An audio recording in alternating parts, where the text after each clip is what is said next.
Hello dear learners, welcome back to Abit Shiksha. Today's current affairs is brought to you by Abit Shiksha. So let us begin. आज का date है 28th of August and आज क्या एक important बात है मैं बता दूं आप लोगों को. Yesterday was Ganesh Chaturthi as you might know. For that reason there is no the Hindu newspaper today. तो आज हम लोग particularly will cover the Assam Tribune. Assam Tribune में काफी important articles आए हैं जो मुझे लगता है important है from the exam perspective and these are the news. ठीक है. First is India may be the second largest economy by 2038 with 34.2 trillion GDP in PPP terms. ठीक है, हम PPP terms को भी थोड़ा सा अंडरस्टैंड करेंगे एंड ये कहाँ से, ये किसने लिखा है, कहाँ से, from where the article is stemming out, ये भी हम लोग थोड़ा समझने की कोशिश करेंगे. Second is Assam Medical College and Hospital AMCH in Dibrugarh recognized as Center of Excellence for Rare Disease. ठीक है, उसमें रेयर डिजीज क्या होता है ये हम समझेंगे एंड ये इकलौता नॉर्थ ईस्ट का इकलौता मेडिकल कॉलेज है जिसको ये रिकॉग्निशन मिला है.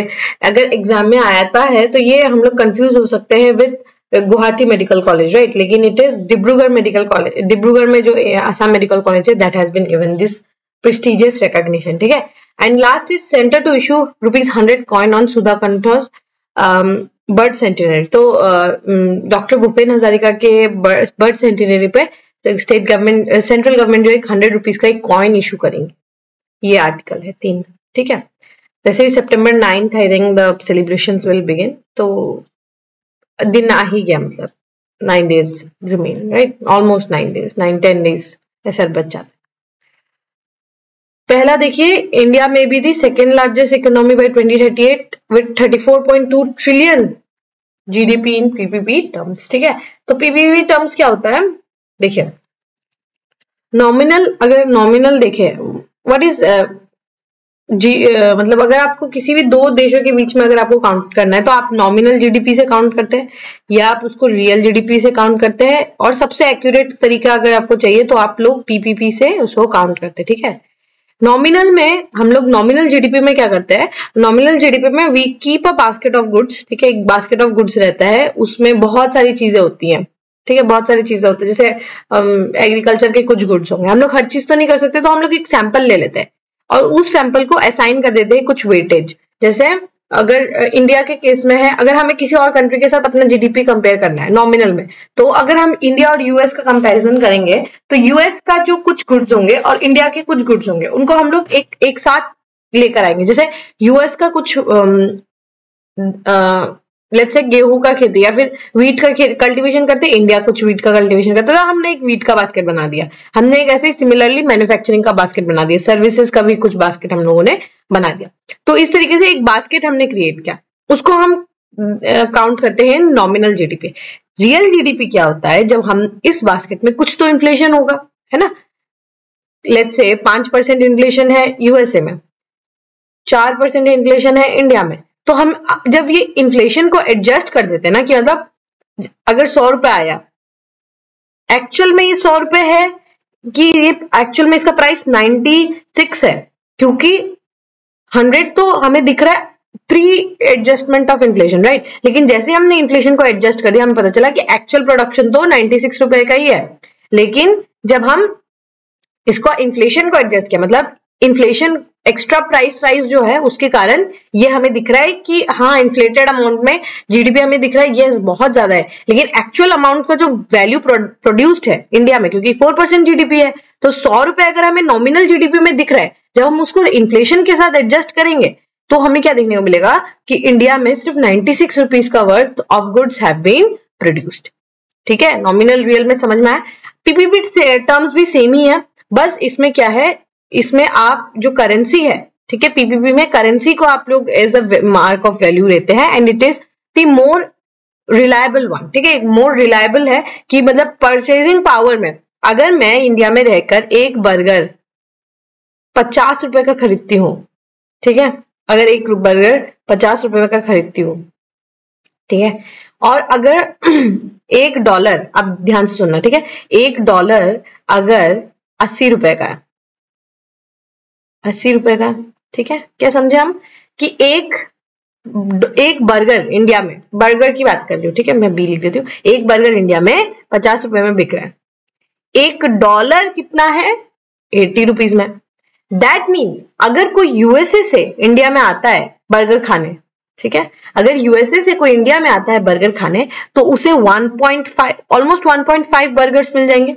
समझ में आ रहा है आप लोगों को चीज कि वैसे तो 80 रुपए है, ठीक है, $1 इज इक्वल टू 80 रुपीज है, इंडिया में एक बर्गर 50 रुपीज में मिल रहा है, तो वो यूएस से अगर कोई इंडिया में आएगा तो उसको एक बर्गर से ज्यादा मिलेगा, है ना। और अगर कोई इंडिया से यूएस जाएगा तो उसको एक्स्ट्रा पैसा खर्चा करना पड़ेगा to get 1 burger, because India में तो हम 50 में खा रहे थे, ये वहां जाएगा तो हमें 80 रुपीज खर्चा करना पड़ेगा। दैट मीन्स 30 रुपीज हमें ज्यादा खर्चा करना पड़ेगा for getting 1 burger.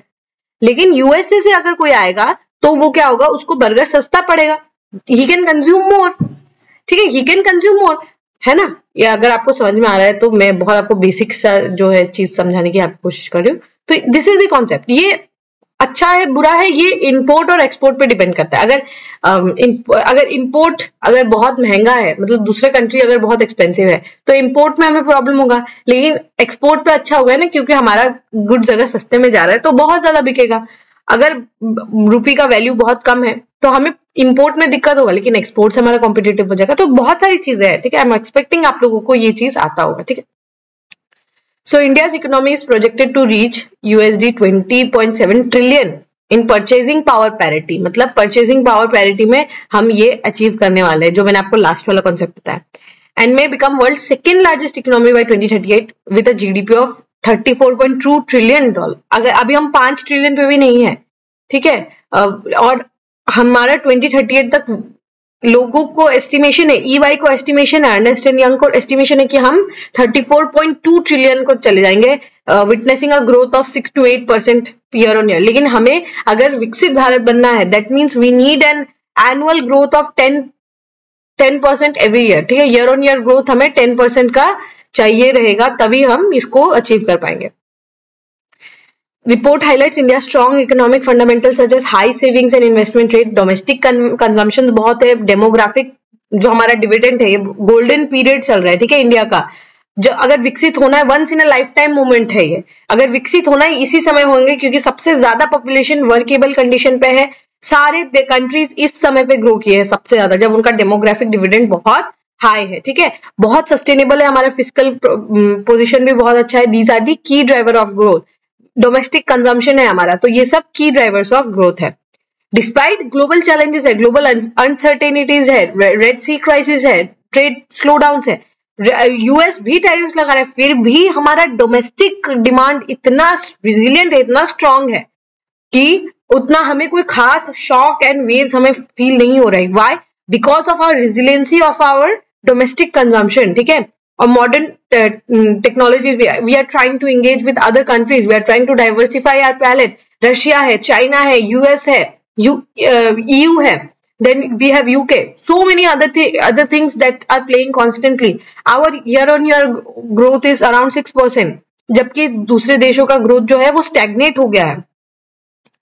In financial year 2025, India's GDP in PPP terms is estimated around 14.2 trillion, making the third largest economy after China and the US, ठीक है। तो थर्ड लार्जेस्ट है हम PPP टर्म्स में, GDP के टर्म्स में the fifth largest, ठीक है।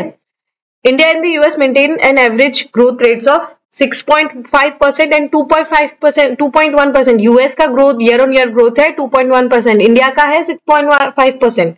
तो आपको ये डिफरेंस जो है देखने को मिलेगा। India could surpass US in PPP terms by 2038.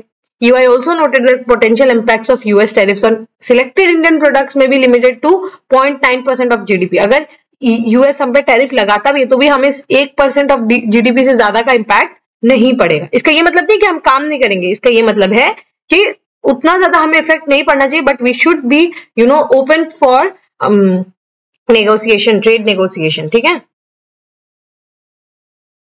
जो पॉलिसी एडवाइजर है बीके श्रीवास्तव, उन्होंने कहा है इंडिया के इकोनॉमिक पोजीशन जो है, इकोनॉमिक स्ट्रेंथ जो है, अगर हमने उसको अच्छे से पोजीशन किया, हम अपना विकसित भारत का जो विजन है उसको भी अचीव कर पाएंगे। क्लियर? चलिए, we can move to the next news. The next news is AMC recognised as centre of excellence for rare diseases, ठीक है। तो जो रेयर डिजीज होते हैं उनके लिए सेंटर ऑफ एक्सीलेंस हमारा Assam medical college and hospital है। So the central government has designated Assam Medical College and Hospital as a center of excellence for rare diseases. Rare diseases वो डिजीजेस होती है जो अकरेंस में रेयर है, लो मतलब ऐसा नहीं है कि हर किसी को हो रहा है, पर उसका जो क्योंकि लो अकरेंस है, लोगों ने रिसर्च नहीं किया है, बहुत महंगे दवाई बिक सकते हैं, राइट? तो इसीलिए उनको सेंटर ऑफ, ऐसे कुछ रीजनल इंस्टीट्यूशंस को सेंटर ऑफ एक्सीलेंस बनाया जा रहा है जो उन पे खास रिसर्च करे। वो ऐसे पोजीशन पे होना चाहिए जो बहुत ही ज्यादा इंपॉर्टेंट लोकेशन हो। जैसे डिब्रूगढ़ का position, it is very crucial because many states and has in and around borders with Dibrugarh region, right? जैसे कि Arunachal Pradesh is very close to Dibrugarh, right? And then Nagaland is very close to Dibrugarh. The entire upper Assam is very, is a very big hotspot, right? And people need affordable medicines then. Not everyone can come to Guwahati, right? Suddenly उठ के गुवाहाटी आना, it's not very feasible also. तो इसीलिए वो develop कर रहे डिब्रूगढ़ को ही, मतलब आसाम मेडिकल कॉलेज को ही as centre of excellence for rare diseases, ठीक है? ये AMCH को 15 इंस्टीट्यूशन में लेकर आ जाता है जो कि रेयर डिजीजेस पे काम करता हो. सी दिस वेरी इंपॉर्टेंट, ठीक है? Under the national policy of rare diseases. The designation was formally communicated through a memorandum issued by the Rare Disease Cell of Ministry of earlier. The MCH, ठीक है, MCH है आपका ministry, plays a pivotal role in the diagnosis. Medical college and hospital, ठीक है, MCH's medical college and hospital plays a pivotal role in diagnosis, management, prevention, treatment of rare diseases, a critical and undeserved area in India's underserved, okay, undeserved नहीं है, underserved area in India's healthcare landscape. जो हमारा डिब्रूगढ़ में जो medical college है ना, वो क्या है, वो ऐसे सेक्टर्स में काम करता है जो कि अंडर सर्व है, वहां पे कोई काम नहीं करता, लेकिन AMCH जो है वो काम करता है, इसीलिए उनको रिकॉग्निशन भी मिला है, ठीक है? The first time the medical institution from Assam and north east have received this status. GMC भी नहीं है, it is AMCH that has been given this prestigious recognition. The recognition is expected to significantly enhance availability of specialized care for patients suffering from rare and complex disorders, not only in Assam but North East में भी, ठीक है? तो जो complex जो diseases होती है, जिनके पर ज्यादा रिसर्च नहीं हुआ होता है, लोगों को अवेयरनेस नहीं होता, तो वो डिजीजेस को हम वहां पर ट्रीट कर सकते हैं. अभी देखिए, कुछ डिजीजेस जो है वो ये स्टेप जो है सिग्निफिकेंट है for those diseases which are called orphan diseases. Orphan diseases जैसे कि rare diseases है, ठीक है? rare diseases को ही orphan diseases कहा जाता है क्योंकि बहुत लोगों को नहीं हो रहा होता है. लाइक जैसे कि एक एग्जांपल अगर मैं आपको दूं, वैसे तो रेयर डिजीज नहीं है, लेकिन रेयर डिजीज में अगर मैं बताऊं, जैसे जापानीज एंसेफेलाइटिस है, एक बीमारी है, ठीक है? I am just giving an example, it has very high preference also in India, but just giving you an example. Japanese encephalitis बहुत लोगों को नहीं हो रहा है, बहुत अच्छी बात है, बहुत लोगों को नहीं हो रहा है बाय गॉड्स ग्रेस, लेकिन ऐसा भी है कि लोगों को हो भी रहा है, लेकिन लोगों को पता नहीं है, बहुत सारे हॉस्पिटल्स में उसका ट्रीटमेंट भी नहीं है. तो ऐसे डिजीजेस को हम क्या कहते हैं? Orphan diseases. लोगों को पता भी नहीं है, दवाई भी एक्सेसिबल नहीं है, स्पेशलाइज्ड डॉक्टर्स भी नहीं है, तो उन डिजीज को सॉल्व करने के लिए ऐसे हम सेंटर ऑफ एक्सीलेंस बना रहे हैं, और इसके लिए AMCH जो है it will play the critical role in here, ठीक है? समझ आया? All right, we can move to the last news. The last news is center to issue 100 rupees coin on Sudha Kanto's birth centenary, ठीक है? तो सुधा कंठो का जो है डॉक्टर भूपेन हजारिका के लिए एक 100 रुपीज का कॉइन जो है ये मिंट किया जाएगा by government of India. Finance ministry जो है कॉइन मिंट करती है, ये तो पता होगा आप लोगों को. कॉइन और 1 रुपए का जो नोट्स है वो मिनिस्ट्री ऑफ फाइनेंस के द्वारा किया जाता है, नॉट बाय RBI. ये तो आप लोगों को पता होना चाहिए, ठीक है? This is basics. तो मिनिस्ट्री ऑफ फाइनेंस जो है उन्होंने एक गैजेट इन्फॉर्मेशन, एक नोटिफिकेशन दिया है कि वो 100 रुपीज का कोमेमोरेटिव कॉइन बना रही है birth centenary doctor Bhupen Hazarika के बर्थ सेंटेनरी पे, बर्थ एनिवर्सरी पे वो 100 रुपीज का एक कोमेमोरेटिव कॉइन बना रहे हैं. The coin minted to be in pure silver, ठीक है? प्योर सिल्वर पे इसको बनाया जाएगा, 99.7% का मतलब प्योर सिल्वर पे उसको बनाया जाएगा, और ईयर लॉन्ग जो सेंटेनरी सेलिब्रेशन है उसको, इसका आगमन भी इसके बाद ही होगा, ठीक है? उनको फॉन्डली हम कैसे याद करते हैं, सुधाकंठ, ठीक है, सुधाकंठ बोल के, या फिर बार्ड ऑफ ब्रह्मपुत्र भी उनको हम कहते हैं, right. So the coin will be in circular, 44 millimetre का डायमीटर होगा, इस तरीके से 44 मिलीमीटर डायमीटर होगा। 200 सिरेशंस होंगे, मतलब ये आप लोगों ने देखा होगा ना साइड में इस तरीके से सिरेशंस बने रहते हैं, सो ऐसे 200 सिरेशंस जो है ये बना रहेगा। और 99% प्योर सिल्वर होगा। लायन कैपिटल होगा इसमें, कैपिटल जो है, लायन कैपिटल जो अशोक स्तंभ है, ठीक है, अशोक पिलर बने रहेगा, उसमें सत्यमेव जयते लिखा रहेगा, भारत लिखा रहेगा इन जैन, इस तरीके से भारत जो है, भारत, ठीक है, इस तरीके से देवनागरी स्क्रिप्ट में भारत लिखा रहेगा, इंग्लिश में इंडिया लिखा रहेगा, India is written here, and rupee का जो एक सिंबल भी रहेगा, रुपी 100 का, ठीक है। और ये ऊपर वाले पोर्शन में तो ये लिखा रहेगा, पीछे वाले पोर्शन पे एक भूपेन हजारिका का जो है एक लाइन लिखा रहेगा कि डॉक्टर भूपेन हजारिका की जन्म शताब्दी, centenary of doctor Bhupen Hazarika, in Devanagari, Devanagari Hindi में लिखा रहेगा, ठीक है ये। और इंग्लिश में अपर नीचे वाले पेरिफेरी में, मतलब ये अगर कॉइन है, तो मैं यहाँ कॉइन बनाऊं तो यहाँ देवनागरी में लिखा रहेगा, यहाँ ऊपर में इंग्लिश में लिखा रहेगा birth centenary of Bhupen Hazarika, doctor Bhupen Hazarika, ठीक है, इस तरीके से लिखा रहेगा। लोअर पेरिफेरी में, यहाँ पर लोअर पेरिफेरी में इंग्लिश में और यहाँ पर हिंदी में लिखा रहेगा, ठीक है, मैंने शायद उल्टा बोल दिया था। The year 2025 will also be inscribed below the image, बीच में ऐसे करते 2025 लिखा रहेगा, और यहाँ पर ऊपर में हिंदी में लिखा रहेगा, और इंग्लिश जो है यहाँ लोअर पेरिफेरी में लिखा जाएगा, ठीक है। The commemorative coin of a highlight of Dr. Hazarika's centenary year will celebrate his enduring contribution in singing, singer जो थे, as a singer, as a lyricist, as a composer, as a director, as a visionary, जिनके work has transcended boundaries, ठीक है, and touched the souls of millions, right? So ये था regarding the coin that will be minted by Ministry of Finance, ठीक है, hopefully आपको समझ में आया होगा। So with this, we have come to end of today's session. If you have liked this session, don't forget to give a like and write down in the comment section. We will meet in the next session very soon. Till then, take care, study hard, and thank you.